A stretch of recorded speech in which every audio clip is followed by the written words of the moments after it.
Olá, aterrorizados! Aqui é Angel Black trazendo mais histórias de terror para vocês. Como disse, semana de releitura. E vamos nos despedindo com essa: O Orgulho e a Queda de um Lobisomem.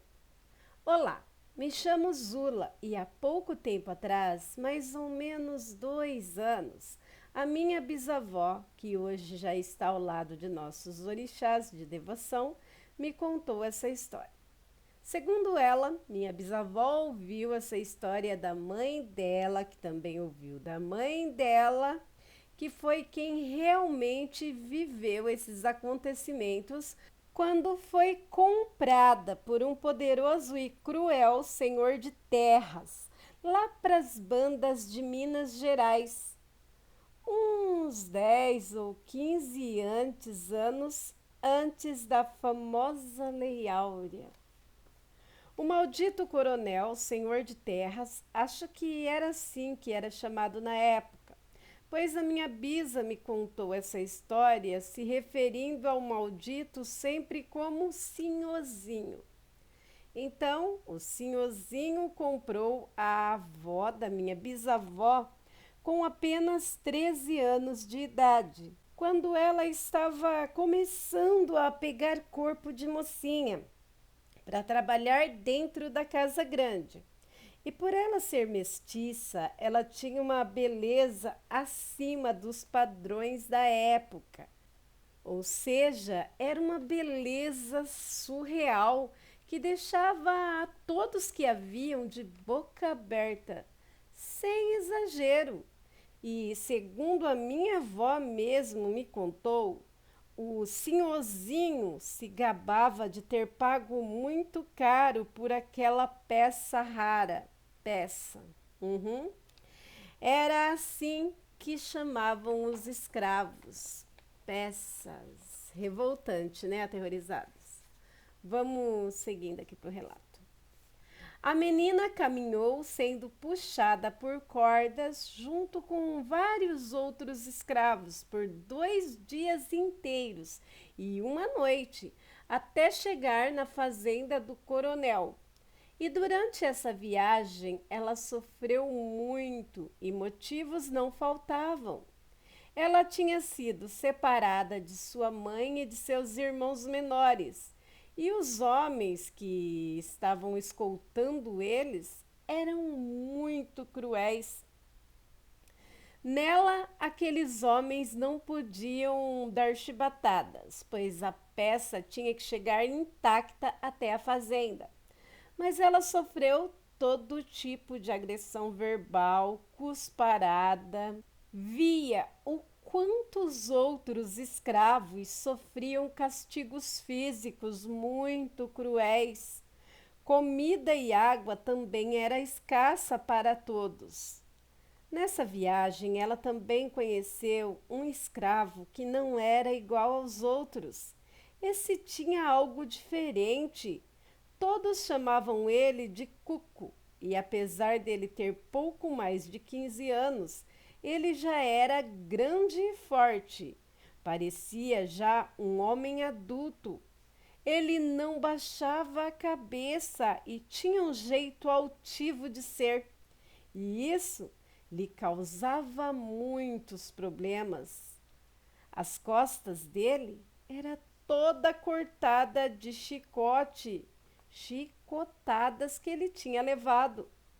O rosto cheio de cicatrizes, mas nada baixava a crista daquele escravo, nem o tronco, nem os grandes períodos de fome e sede. Nada. Ele dizia que preferia morrer em pé do que viver de joelhos. E essas atitudes daquele rapaz chamou muita atenção da avó da minha bisa, que se chamava Zula. Aliás, recebi esse nome em homenagem a ela. Quando chegaram na fazenda, serviram um angu para todos. E depois jogaram a maioria deles dentro de uma senzala. Bem, Quase todos, pois Cuco, que além de ficar sem comer, dormiu amarrado em um tronco para ver se ele abaixava a crista. A jovem Zula também não ficou na senzala. Ela foi levada direto para Casa Grande e a alimentação dela foi um pouco melhor. As outras escravas olhavam para ela com uma tristeza no olhar, enquanto a Sinhá já olhou para ela com uma expressão de ódio, até se referindo à pobre como o novo brinquedo do coronel. Aquela noite, Zula dormiu em um quarto que ficava ao lado da cozinha. Era um quarto grande, com apenas uma porta com grades e sem nenhuma janela. Além dela, dormiam em esteiras no chão várias outras escravas. Bem, dormir aqui é só um modo de falar, pois muitas daquelas escravas eram arrastadas para fora do quarto pelos cabelos. Sim, pelos capangas do coronel.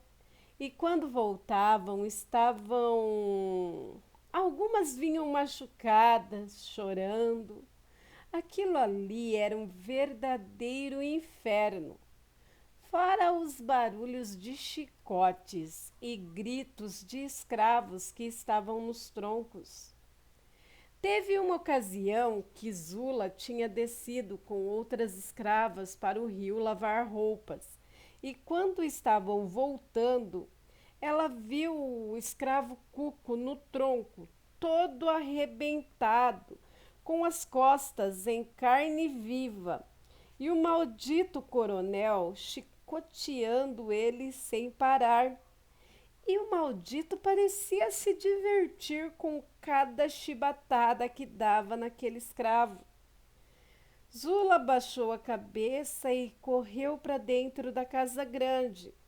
Assim que o coronel saiu de perto do pobre, ela ferveu algumas ervas e pegou uns trapos limpos, escondeu um pedaço de pão embaixo do vestido e foi até o tronco, molhou o pão naquela água de ervas fervidas e ajudou o Cuco a comer, abrindo a boca dele com as mãos e colocando dentro, e ele engolia com muita dificuldade. Depois, ela começou a curar, ou seja, tentar amenizar as feridas do corpo dele com aquelas ervas. Ela ainda estava cuidando dele quando ele começou a tentar falar palavras, sabe? Tentava falar alguma coisa para ela. Mas as ditas palavras saíam incompreensíveis, pois os lábios e o rosto dele estava muito inchado. Por isso as palavras não saíam. Foi a única vez que ela viu o medo nos olhos dele. Mas o medo não era por ele. Ela sentia que o medo que ele sentia era por ela. O coronel estava vindo, bufando, como um boi bravo, dizendo que ele tinha pagado uma fortuna por Zula, para ela ficar dentro da casa, para servir apenas a ele e ela ali, com as mãos em um escravo imundo. Mas ela e ele pagariam caro por aquela afronta e que daquela vez o Cuco ia ver quem é que mandava ali. Nossa, que raiva desse coronel. É a segunda vez que eu leio esse relato e... deixa eu continuar aqui. O maldito coronel a amarrou em um tronco ao lado do tronco onde estava o Cuco. E naquela noite ele acabou com a virtude de Zula com muita brutalidade. A pobre ali, amarrada naquele tronco. E ele dizia que se ela queria se misturar com escravos de fora, ela seria tratada como os escravos de fora. E enquanto ele abusava de Zula, Tuco também teve o seu castigo. Tomou mais 100 chibatadas, e a cada chibatada, o maldito, que não contente em castigar o corpo daquele menino ali no tronco, queria castigar-lhe a mente, parecia querer ferir a alma do menino. Ele dizia que tudo o que tinha acontecido com Zula ali, do lado dele, era culpa dele.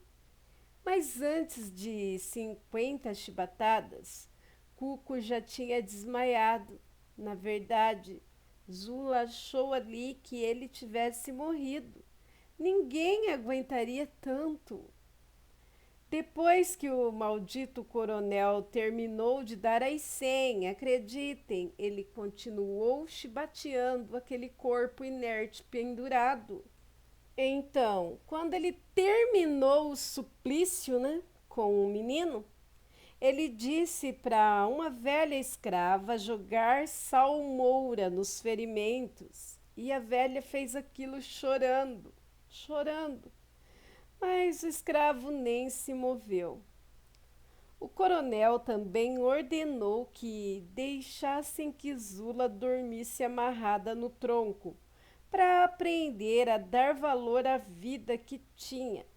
Mas se alguém tocasse um dedo nela, pagaria com a vida. E dizendo essas palavras, ele entrou para dentro da casa grande, bufando de raiva. A noite estava fria e Zula tremia, pois não tinha nem como ficar encolhida para tentar se aquecer, pois estava pendurada naquele tronco.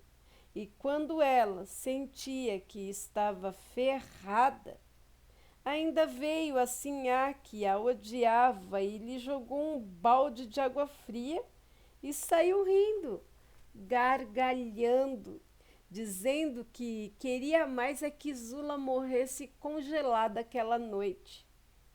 Zula estava quase perdendo os sentidos quando uma névoa densa começou a tomar conta do lugar.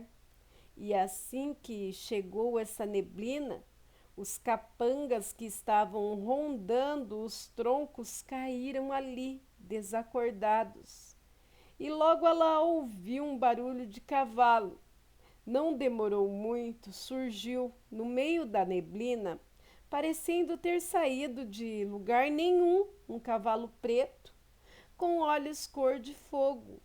E dele desceu um cavaleiro que Zula não conseguia ver o rosto, mas usava botas, chapéu e roupas pretas. As fivelas do cinto e as esporas da bota eram douradas, e ele tinha em uma das mãos um ferro de marcar gado e escravos, igual o do senhor coronel. Ele foi direto até o tronco onde Cuco estava e cochichou algo no ouvido dele. E assim que ele fez isso, o Cuco, que parecia morto ali pendurado, ele acordou. E aquele homem de preto marcou ele a ferro na altura do peito. Cuco deu um berro, sabe? Tão alto, e o cheiro de carne queimada subiu no ar. Logo, o cheiro de carne queimada começou a dar lugar a um horrível, mas horrível mesmo, fedor. Um fedor de carniça. E Cuco, gritando e se contorcendo, acabou por arrebentar as correntes e foi logo em direção a Zula e arrebentou as correntes dela. Ele tinha os olhos vermelhos, flamejantes como fogo e da cor de sangue. As suas gengivas sangravam e espumavam, e o rosto de Cuco estava ficando todo deformado, assim como o seu corpo estralava, sabe? E estralava sem parar. Parecia até que seus ossos se quebravam todos ao mesmo tempo. Ele, depois de soltar Zula, gritou: Corre! Corre o máximo que você conseguir. Salve sua vida. E Zula nem pensou duas vezes. Entrou dentro de um paiol de milho e trancou as portas. Trancou com uma barra de ferro. E pelo buraco da parede, ela pôde ver um monstro, uma besta saída do próprio inferno. Essa besta tinha mais de 2 metros de altura. Rosnava e babava como um cão raivoso. Era forte e grande como um urso e corria às vezes como um homem, né, em pé, e às vezes como um enorme lobo negro de olhos vermelhos. Aquela besta, aquele bicho, aquele ser destroçou os capangas que estavam dormindo e foi na direção da casa grande. Depois disso, Zula só ouvia gritos desesperados de homens, mulheres, crianças, acompanhado de tiros, urros, grunhidos e uivos. Depois de mais ou menos 1 hora daquele barulho infernal, ela ouviu um silêncio, silêncio total, que só se quebrou quando ela ouviu passadas pesadas indo em direção ao paiol.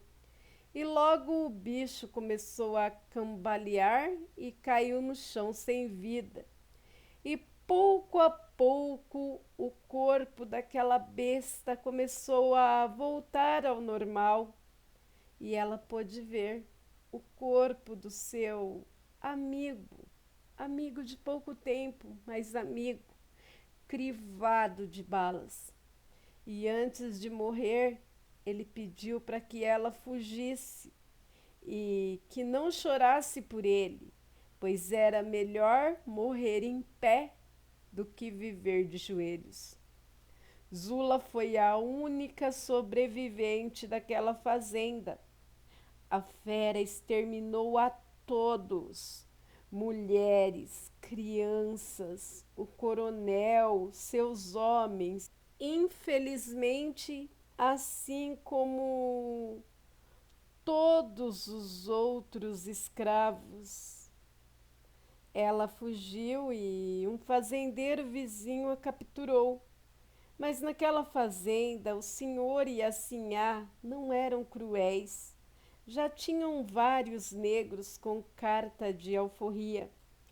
A história que foi contada é que a tragédia ocorrida naquela fazenda, naquela fatídica noite, foi causada por brigas por causa de terras. Zula sabia a verdade, mas não podia contar.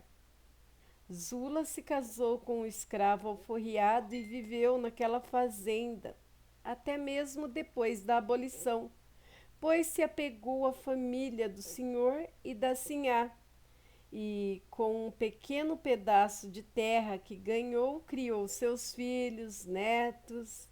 E ela também nunca deixou a história daquele escravo orgulhoso que nunca baixava a cabeça e deu a sua vida. E mesmo sacrificando muito dos seus, acabou com a tirania, acabou com a história daquele maldito senhorzinho. Angel, essa história é passada de geração em geração em minha família, mas minha bisa me contou muitas outras que lhe mandarei assim que for possível. Por favor, preserve o meu anonimato, assim ficarei tranquila para lhe mandar muitos outros relatos. Laroie. Beijos, Angel. Nossa, essa história aqui eu recebi no ano de, acho que 2022, 2023. Deixa eu ver aqui, que eu sempre anoto quando me passam as histórias e eu escrevo no caderno, gente. Olha o barulhinho da folha. 17/2/2023. E toda vez que eu releio, eu sinto um apertozinho aqui no coração. Sabe, aterrorizados, eu me emociono muito só de imaginar a capacidade do ser humano em cometer as maiores atrocidades com o seu semelhante. E eu não desacredito dessa história, vocês sabem que eu acredito muito no sobrenatural. E não é a primeira história, é o primeiro relato que eu ouço desse ser todo de preto aí, de bota, fivela e chapéu, que aparece num momento de sofrimento total, num momento que a pessoa está atravessando a linha entre a vida e a morte por causa de alguma injustiça. Inclusive, recebi vários relatos desse tipo, ou seja, dando alternativa da pessoa a se vingar. Mesmo que no caso aqui do Cuco foi um curto período de tempo, só foi o tempo dele virar a besta, se vingar e partir dessa para outra. No caso, levando um monte de inocentes durante a sua vingança, não poupando nem os seus irmãos, que também eram escravos.